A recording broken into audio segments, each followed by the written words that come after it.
Olá, paz do Senhor, meu irmão, minha irmã. Glória a Deus, louvado seja o nome do Senhor. Não existe fracasso, apenas feedback. Uma frase de um autor inglês, especialista em comportamento humano. E a figura aí é ilustrativa. E aquilo que parecia ser uma derrota, um fracasso, tornou-se o maior triunfo da humanidade. O Verbo se fez carne e habitou entre nós. Fique conosco, fique até o final, porque eu tenho a certeza que algo muito bom vai acontecer com você. Vamos até o fim, tá bem? Uma palavra de Deus que requer muito a sua atenção, né? Porque quando todos acharam que era derrota, estava ali a nossa vitória. Bem, vamos lá. Eu quero louvar a Deus pela tua vida, por você estar aqui. E eu quero trazer aí uma pequena definição, tá? Uma pequena definição dessa palavra aí, feedback. Não existe fracasso, apenas feedback. Uma palavra inglesa, né? E a palavra para fracasso, substantivo masculino, falta de êxito, malogro ou derrota. E feedback, substantivo masculino, também significa serve para avaliar os resultados. Os entendidos em comportamento humano, eles falam exatamente isso. Errou, não deu certo, não teve sucesso, faça um feedback. Não deu certo, o que você vai fazer? Você vai avaliar o que você fez, o que deixou de fazer. Por isso a palavra feedback. E trazendo para a nossa prática aqui, vamos fazer um feedback de tudo que aconteceu com Jesus. Veja, João 12, versículo de número 24. Eu quero ler aqui na palavra do Senhor, está aí no vídeo, mas eu gosto de ler na James, que diz assim: em verdade vos asseguro que se o grão de trigo não cair na terra, não morrer, permanecerá ele só. Mas se morrer, produzirá muito fruto. A palavra do Senhor está nos trazendo aqui a metáfora do trigo, que a semente do trigo, ela precisa ficar desprovida de toda a umidade, ela precisa ficar totalmente isolada diante de todos os efeitos da própria natureza, para que ela no solo ela reaja e venha produzir muitos frutos. Inclusive, ela tem que ficar totalmente sem águas, sem nenhum resquício de H2O. Aí ela cai na terra e ali ela produz muito trigo. Essa é a tipologia do nosso Senhor Jesus Cristo. Por que Jesus ele morreu de uma forma tão brutal? Por que se fez necessário ele morrer? Aí a palavra do Senhor em João 12, 24 está nos falando que deveria haver esse processo. E nós sabemos pela palavra do Senhor que Deus amou o mundo de tal maneira que deu o seu Filho unigênito para que todo aquele que nele crê não pereça, mas tenha a vida eterna. Diz a palavra do Senhor também que o primeiro Adão transgrediu, veio a lei e na plenitude dos tempos veio Jesus fazer com a humanidade uma nova aliança, uma aliança no sangue de Jesus Cristo, aquele que nos dá o direito da reconciliação, de nos aproximar com o Senhor. É claro que nem mesmo os discípulos estavam entendendo que era necessário o sacrifício vivo de Jesus Cristo. E logo após isso, se desencadeou aí o grande crescimento da igreja. E a igreja está na terra até hoje. Livro do Apocalipse, ali nos seus capítulos 2, 3, registra as 7 igrejas do livro do Apocalipse. Elas passaram pelo decorrer dos séculos e cada uma delas tem o seu exemplo hoje na terra. Ela permanece. A palavra do Senhor diz em Apocalipse 3, verso 8: eis que diante de ti pus uma porta aberta que ninguém pode fechar.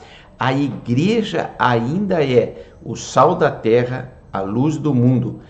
O cristão que faz parte da igreja, o cristão igreja é o sal da terra e a luz do mundo, ainda está na terra esperando aí a redenção do Senhor. E tudo isso se desencadeou pelo sacrifício vivo de Jesus. Jesus vem, cumpre o seu plano e começa a operar milagres, sinais e maravilhas, e depois é traído, vituperado, vai ao pior sacrifício, o sacrifício da cruz. Ali ele derrama o sangue puro carmesim, capaz de não só salvar, como perdoar os pecados. É praticamente a mesma coisa, o perdão dos pecados e a salvação da vida eterna.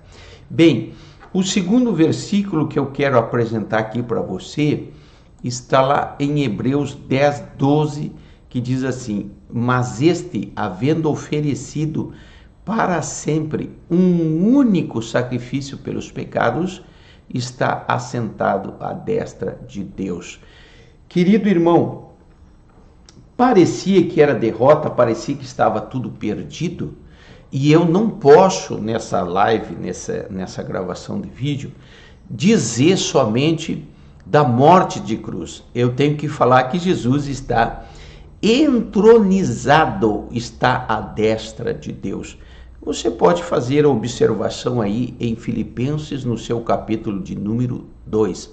Jesus foi tão extremamente, grandemente humilhado. Jesus sofreu o extremo da brutalidade humana, do martírio humano, mas ele está à destra do Pai.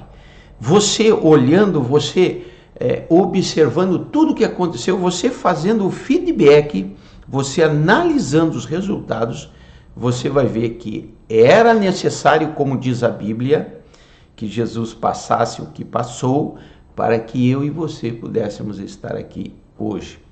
Tá bem? Eu quero trazer aqui para você também, tá? O livro de Efésios, lá no seu capítulo de número 1, e os versículos 20 ao 22, que diz assim: que manifestou em Cristo, ressuscitando-o dentre os mortos, pondo-o à sua destra nos céus.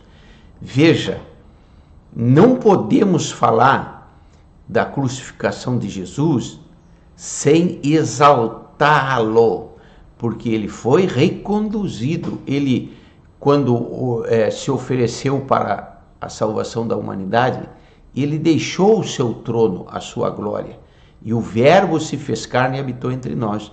Mas após o sacrifício daquela cruz, o Senhor o entronizou novamente, está à direita nos céus. Escute bem o poder e a autoridade do nosso Jesus Cristo. Ele está acima de todo principado e poder, está acima de qualquer poder e potestade e domínio, e de todo nome que se nomeia, não só neste século, mas também no vindouro, e sujeitou todas as coisas a seus pés, e sobre todas as coisas o constituiu como cabeça da igreja. Veja que coisa linda, que coisa maravilhosa a obra do Calvário. E aí, querido irmão, quando você vai, aleluia, quando você vai lá na etimologia do título, não existe fracasso, apenas feedback, a frase de um autor inglês trazendo para o Evangelho, você vai fazer um feedback e você vai perceber que o plano era perfeito. Como assim, pastor? Avalie os resultados, faça o feedback, avalia o quanto Jesus fez quando estava vivo, avalie que muitos, a grande maioria, ele foi abandonado por todos, e você avalia tudo isso e você vai ver que se levantou a igreja após a ressurreição de Jesus Cristo. E a igreja está na terra até hoje. E pelo nome de Jesus Cristo, esse que foi crucificado, ainda hoje, muitos são salvos para o seu reino, muitos são curados, muitos são libertos. Há em diversos lugares do mundo milagres, prodígios, libertações, enfim. Veja o resultado de tudo e você vai ver, você vai perceber que aquilo que parecia uma grande derrota se tornou no triunfo de Deus, se tornou na manifestação da sabedoria do Altíssimo em Cristo Jesus. E aí eu quero ressaltar aqui que diante dessa palavra que estou trazendo aqui com muito cuidado, fazer uma avaliação, fazer aí, ver os resultados, eu quero dizer para você que diante de tudo há, para se entender a crucificação e aceitar a salvação de Jesus, toda a sua história, todo o seu contexto bíblico, há muita complexidade e para muitos fica até difícil a compreensão, mas fica suave, fica fácil quando nós vamos fazer o uso da fé, porque a fé é para os simples, a fé é para os humildes e o Senhor sempre está disposto, o Senhor sempre está atento a todo aquele que é contrito e humilde de coração. Você ficou até o fim? Prepare-se, porque o Senhor tem grandes coisas para você, para o teu elevo espiritual.